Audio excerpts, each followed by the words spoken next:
Bonjour à tous et merci de m'avoir invité ici à l'Université culturelle. Je suis ravie d'être là. Alors, on va partir avec moi en voyage en Argentine, mais non pas au sens propre, mais au sens figuré. Donc, moi, je vous propose de parler de la littérature argentine et de ses origines, pour commencer. Donc, il y a un célèbre critique littéraire, David Viñas, qui dit que la littérature argentine surgit d'une métaphore majeure qui est celle du viol. Et en fait, il fait référence à une œuvre majeure argentine qui est l'abattoir, El Matadero. Et donc, on voit donc dans El Matadero, mais aussi dans Amalia, donc une violence exercée qui vient du dehors vers l'intérieur, de la chair vers l'esprit. Alors cette métaphore qui met en scène la violence exercée par la masse, la barbarie, sur la civilisation a une influence majeure dans la littérature argentine. C'est comme un acte fondateur, on va dire. Donc on va reconnaître dans cette violence l'origine de la littérature argentine. Et donc moi, je vais m'intéresser particulièrement au personnage de la cautiva, la captive. Alors les captives, c'était ces femmes blanches qui étaient raptées par les Indiens. Alors d'habitude violées, puis ensuite elles devenaient les mères, puis les esclaves des épouses indiennes.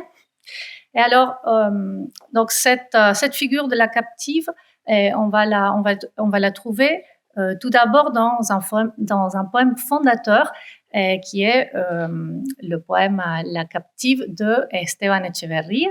Donc là, on parle du début du 19e siècle, dans le contexte donc des guerres civiles. Et donc ce poème fondateur, il est très intéressant pour diverses raisons. Et on a tout d'abord le dessin de la patrie, donc le dessin de ce paysage qui est devenu mythique, le paysage de la Pampa, le paysage du désert, de ce qu'on a appelé le désert parce qu'il y avait une frontière entre la civilisation et le désert, donc la barbarie, là où étaient les Indiens. Et alors ensuite, on va voir des ruptures donc de cette vision et de ce qu'est la littérature nationale. On va remettre en question différentes figures. Et notamment, on pourrait marquer cette grande première rupture avec la littérature de Borges. Borges va redéfinir la tradition nationale. Donc, on n'est pas obligé de parler de gaucho, on n'est pas obligé de parler de la Pampa pour que la littérature soit argentine, pour que quelque chose, pour qu'un écrit soit argentin. Donc, lui, il va réclamer l'univers comme son patrimoine, comme le patrimoine de la littérature argentine. C'est-à-dire, notre patrimoine, c'est l'univers, dit Borges. Et c'est comme ça qu'il va remettre en question le régionalisme, il va étirer les frontières.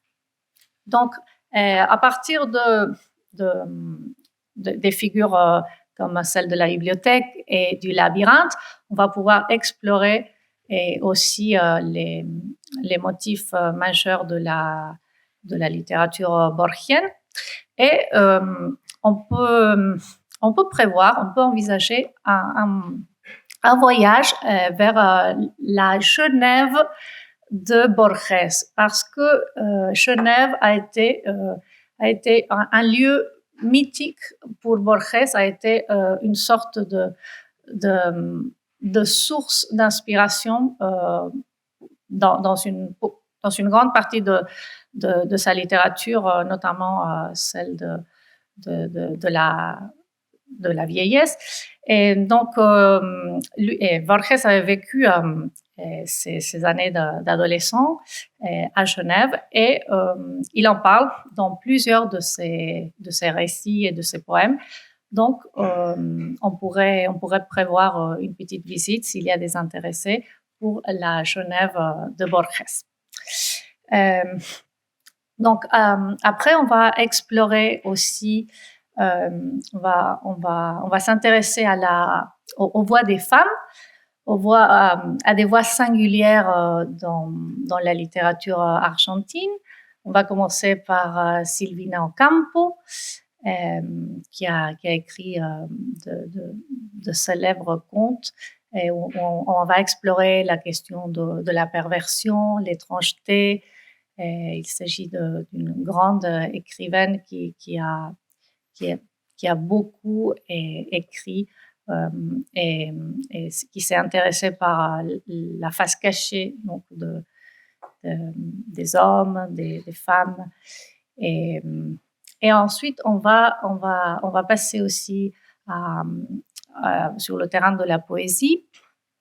On va aborder la poésie d'Alejandra Pizarnik, poétesse qu'on pourrait qualifier de dark, gothique.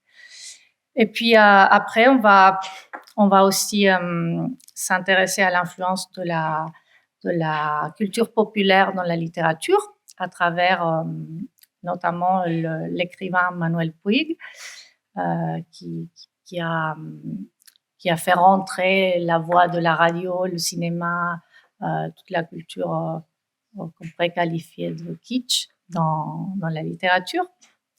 Et puis, on va aussi explorer le terrain du théâtre contemporain à travers la pièce d'un jeune dramaturge, Julian Knot-Chaert, Pampa Escarlata, donc la Pampe écarlate. Donc là, on va rentrer dans la peau d'une femme qui découvre son pouvoir grâce à une servante indienne. Et ça se passe dans l'Angleterre du 19e siècle.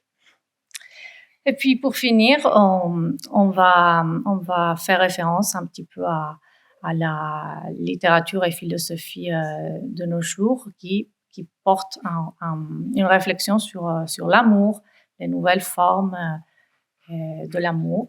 Et puis, j'ai choisi, du coup, une écrivaine et philosophe argentine qui s'appelle Tamara Tenenbaum, et qui va explorer la question un petit peu comme une unorthodoxe version argentine. Donc, qu'est-ce que c'est que d'être femme lorsqu'on est d'origine juive en Argentine, à Buenos Aires, dans les années 2000. Et voilà. Je vous remercie. Merci beaucoup, Madame Gonard.